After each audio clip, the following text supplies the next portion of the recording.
के जो इंडेक्स है वर्ल्ड बैंक का, उसने जंप किया 6 पॉइंट, और ये लास्ट 10 ईयर से तकरीबन इसके अंदर 16 पॉइंट्स का जंप किया है इंडिया ने। मैं देखता हूं कि Indian prime minister Modi made in India, completely made in India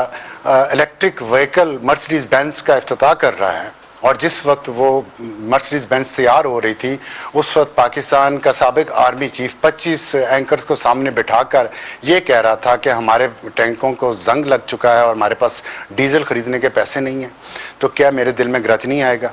जब मैं देखता हूँ इंडियन फिल्में और उसमें दिल्ली, मुंबई और बेंगलोर की जो शान शौकत इंफ्रास्ट्रक्चर की नज़र आ रही है, और वहाँ पे जो ओरेकल की लंबी लंबी ऊंची ऊंची बिल्डिंगें मुझे नज़र आती हैं, माइक्रोसॉफ्ट की बिल्डिंग नज़र आती हैं, एप्पल आईफोन बनाने वालों की बिल्डिंगें नज़र आती हैं, और फिर वहाँ पे मुझे एरिक्सन की बिल्डिंगें नज़र आती हैं, और पूरी दुनिया की जितनी बड़ी बड़ी कंपनीज हैं वो वहाँ इन्वेस्टमेंट कर रही हैं, और इंडिया तीसरी बड़ी इक्तिसादी कुव्वत बन चुका है। उन्होंने राजस्थान का लगाया हुआ था कि वहां पे पता नहीं कितने 10,000 के 15,000 मेगावाट के प्लांट्स लगे हुए सोलर के। उन्होंने कहा कि सिर्फ हमारे बॉर्डर से कुछ किलोमीटर के डिस्टेंस पे वहां पे ये कुछ चल रहा है, और यहाँ पे हम ये रोना रोते हैं कि यार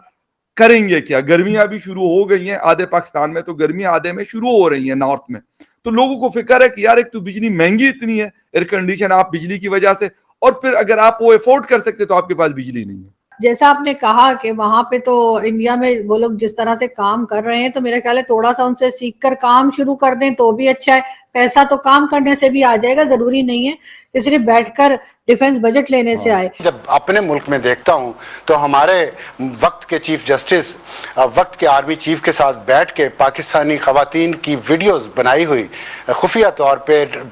डिप्लोमेट्स के साथ वो एक दूसरे को दिखाते हैं और हाथ पे हाथ मार के कहते हैं हाथ सुट। अब मुझे बताएं कि मैं ग्रज क्यों ना रखूं। भारत में की करेंसी जो है वो 18 कंट्रीज या 20 कंट्रीज में आप जो है चल रही है, और हमारी करेंसी जो है 75 रुपीज का नोट वो पाकिस्तान में ही नहीं चल रहा। मैं कल गई थी मार्केट और वहां पे शॉपकीपर किसी को पैसे वापस कर रहे थे, तो 75 रुपीज का नोट भी था और वो आदमी किसी तरीके से लेने को तैयार नहीं था कि ये नहीं चलता जी, मैं तो नहीं लूंगा। और वो समझा के उसको, नहीं जी चल जाएगा, नहीं जी चल जाएगा, कहे नहीं नहीं जी मुझे नहीं चाहिए। तो मैंने वहां पर भी उस शॉपकीपर को भी कहा, मैंने कहा भारत की करेंसी 20 कंट्रीज में चल रही है और हमारी करेंसी हमारी ही कंट्री में नहीं चल रही, अब इससे ज्यादा क्या हो सकता है, मतलब इससे ज्यादा बुरा क्या हो सकता है। पाकिस्तान में सबसे बड़ी प्रॉब्लम यही है, हम उस खाली बर्तन की तरह है जो शोर करता है, हमारे अंदर कुछ नहीं है, ना हमारे पास पैसा है, ना हम काम करने को तैयार हैं, ना हमारे पास कोई खास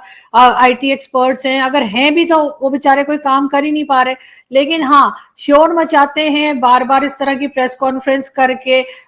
एक तरह से इशारा कर रहे हैं भारत को कि हाँ जी आओ, दो चार बातें वहां से भी कोई उनके मिनिस्टर भी उठ के हमें कह दें तो हमारा काम हो जाएगा। लेकिन वो लोग आजकल इस चीज में काफी समझदार हो गए और वो यहाँ के ऊपर कान नहीं धरे, वरना अभी तक आप जानते हैं कि उनके मीडिया पे गुदाम मच जाना चाहिए था, लेकिन ऐसा कुछ नहीं हुआ।